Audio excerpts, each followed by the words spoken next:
Hi, I'm Tom. I'm here as the Antarctic guide and I'm here to show you through our penguin camp.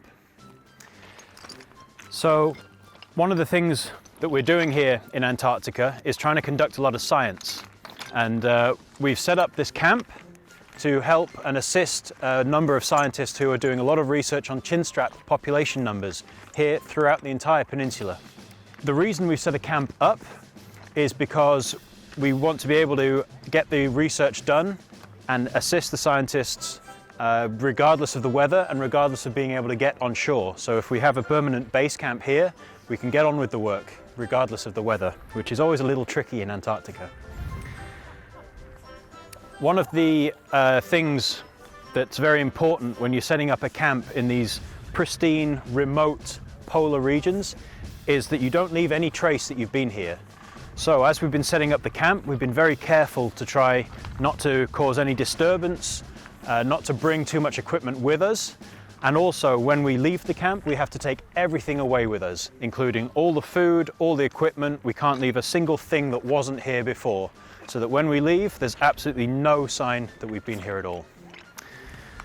So let's go and have a look at some of the details of the camp.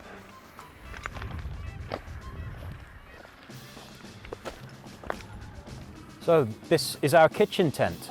One of the things obviously with bringing a lot of gear ashore is trying to keep it as light as possible. So a lot of the food that we brought with us is field rations, dehydrated food. We've got a lot of nuts and dried fruit, and of course porridge for breakfast. That's always important. Obviously one of the things about being a British person working in these extreme cold polar regions is always being able to get a good cup of tea. It's very important.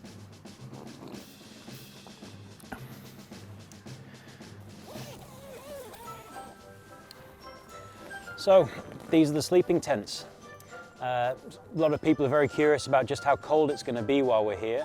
Well, it's the middle of summer, so it's not going to be that cold, but the weather can change very quickly in Antarctica and to the extremes. So just in case, we've got sleeping bags that go down to -25, insulated sleeping mats, and we've got these very sturdy, strong tents that can deal with the extreme winds that come up very, very rapidly and suddenly here in Antarctica. It's the middle of summer, so this is about as dark as it's going to get tonight, and it's pretty noisy. There's a penguin colony just over there that has a constant noise coming out of it all night. So a sleeping mask and a pair of earplugs are pretty handy when you're camping out in the polar regions. So that's a wrap on our penguin camp. Where do you want to go?